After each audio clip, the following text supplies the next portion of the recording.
So, Star Wars Battlefront 2 versus Star Wars Battlefront 2. One released in 2005, developed by Pandemic Studios and published by LucasArts. The other released 12 years later in 2017, developed by DICE and published by EA or Electronic Arts. But which one is better, the new sleek version or the old nostalgic one? Let's directly compare the two and try to answer that question. There are 5 categories for determining which one is better: gameplay, the single-player story, game modes and maps, and the vehicles and characters. Now let's get into this. So, we are directly talking about how these games feel to play in the gameplay aspect. Now, they are both first and third person shooters which feature lightsaber combat, so they are basically the same on a lot of levels. Now, obviously, since DICE's 2017 Battlefront 2 is new, it should feel a lot better to play than Pandemic's 2005 Battlefront. And yeah, in a lot of ways it definitely does, particularly in the shooting. This feels like a shooter and a pretty damn good one at that. I'm not gonna lie.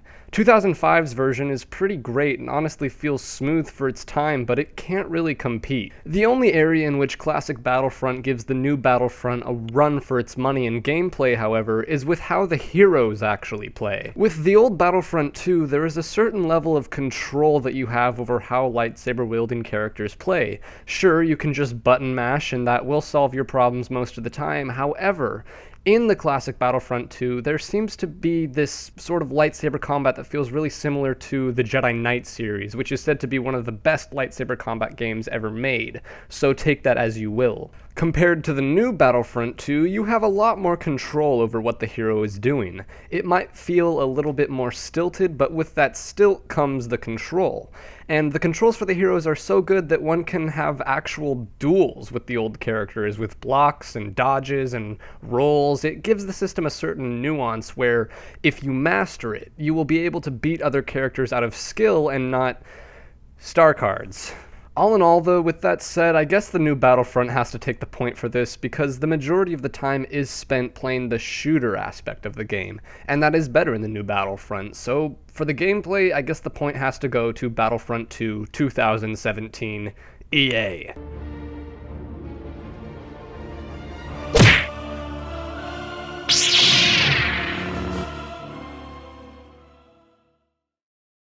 Now we have the single-player story. Classic Battlefront 2 focuses on the 501st Legion of Clone Troopers. This Legion of Clone Troopers was very prominent both in the Clone Wars and the Empire, so it makes sense for them to be featured as the game's main center point. You are treated to a narration from the perspective of an old clone trooper who has lived through the new and original trilogy. It's interesting and fills in some gaps in the story and does give a nice perspective, but the way the story is told is very simplistic. The cutscenes are just edited gameplay, and the missions themselves aren't that revolutionary either. Kill a specific set of enemies, capture a command post, collect a thing, and deliver it.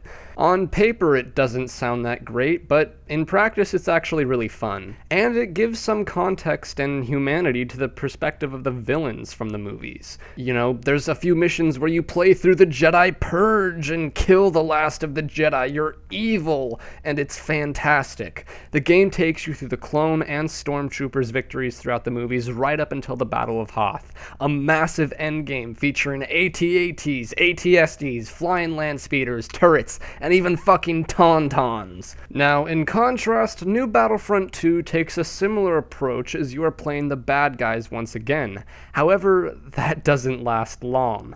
While classic Battlefront 2 was attempting to show us a new perspective from the movies that we had never really seen that much of before, the new Battlefront 2 is a little different in that its perspective takes place in a time period that we have never seen before and has never been explored by the movies. As such, it's very hard to do the perspective justice when it has to constantly inform you what the characters from the movies are doing. It's trying to give you the main perspective, but also trying to show a side perspective.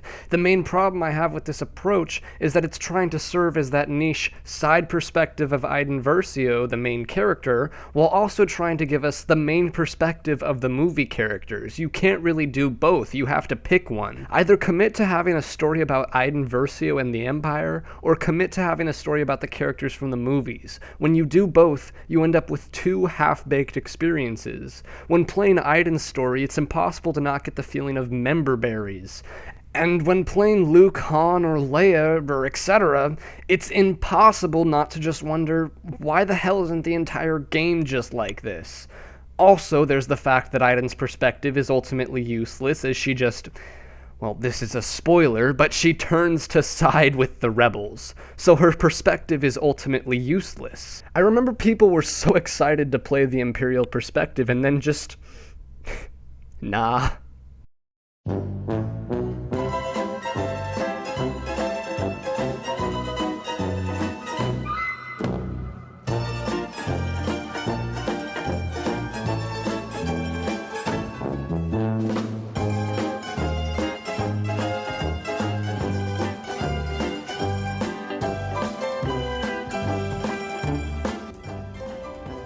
We've been fighting our whole lives.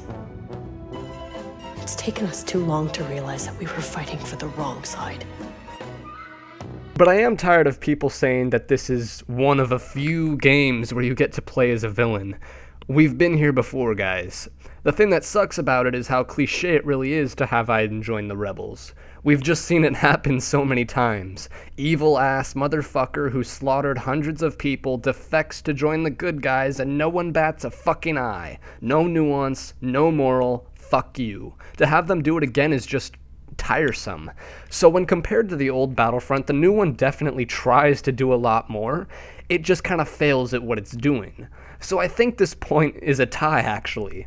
The low quality and hands-off, decent story is about as good as the highly, cinematic and hands-on bad story. Point to both?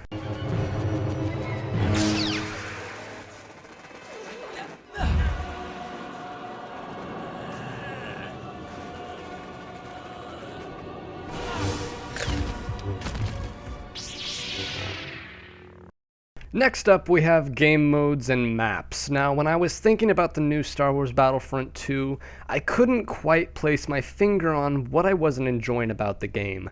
And then I realized it's the game modes.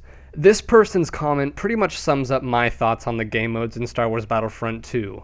Every multiplayer game is heavily scripted and frankly would be a lot more fun if the game allowed players to make their own fun.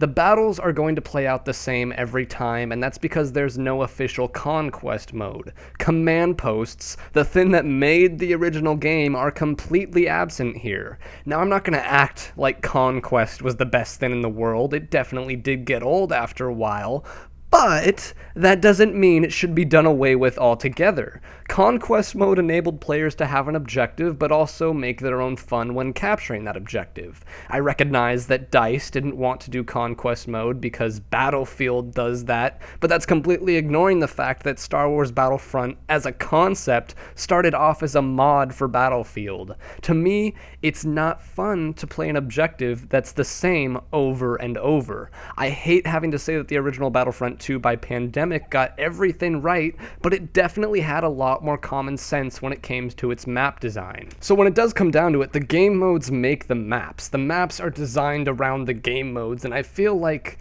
Conquest mode just makes for better, more interesting maps. So the point here definitely goes to the old Battlefront 2. The game modes and maps from that game are just superior.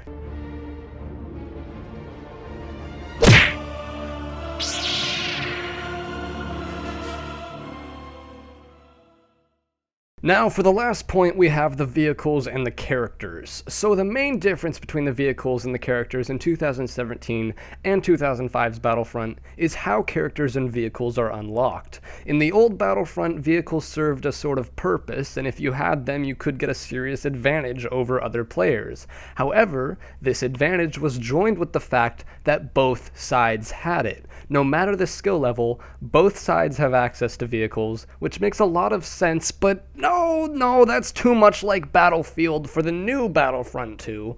In the new Battlefront, you earn points and then buy vehicles with your points. Add on to that the vehicles are basically fucking useless and you end up not wanting to use the vehicles at all, and it ends up kind of sucking. Again, I hate to act like the original Battlefront 2 was some godlike masterpiece, but damn it, where is the common sense here? This system sucks. Now, when it comes to the heroes, I already described a little bit of this in the gameplay aspect. I enjoy the heroes from Battlefront 2 2005 a little bit more just from a gameplay perspective. They have the same sort of controls as the Jedi Knight series, and I really like that, but then it comes down to the actual roster of heroes.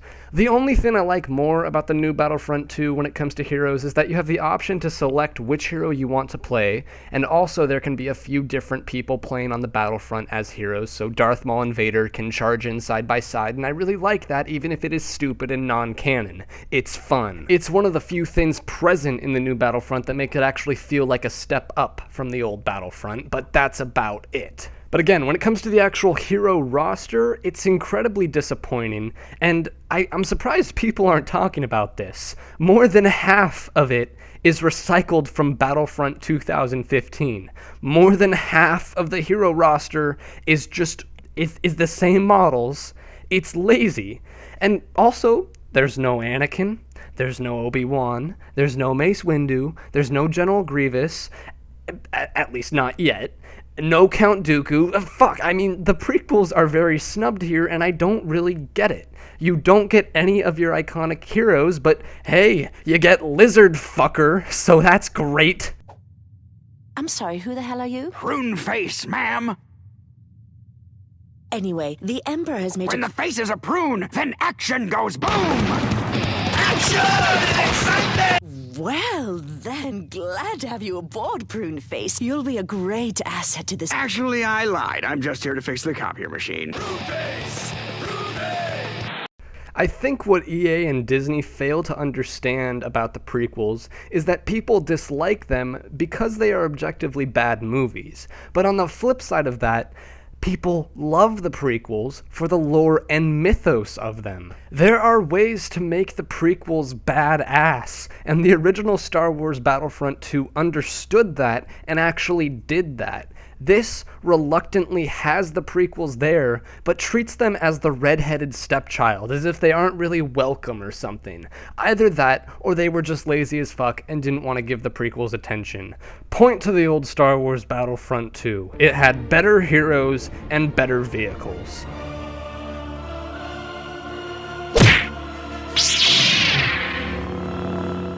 So it's not even really a contest here, people. Compared to the old Battlefront 2, the new one is just garbage. The old Star Wars Battlefront 2 is just leaps and bounds better than the new one. I'm not even going to tell you to go out and buy the old one. Honestly, I shouldn't have even made this video. Battlefront 2 isn't going to be relevant in a month. Hell, it might already be irrelevant. It will just fade into obscurity like every bad game to come out in the last 4 years. Like, remember Mafia 3? I don't. How about The Division? No Man's Sky. We will just forget it ever happened and then get super hyped when the next one comes out. God, I hate this. If you liked this video, you know what to do, and hey, there's a subscription button down there, so you might want to click that to stay tuned for more reviews. I'm thinking about doing a whole list of Star Wars games, starting with Jedi Knight and doing Knights of the Old Republic and Force Unleashed, so stay tuned for that. I'm Cernek, and I will see you next time.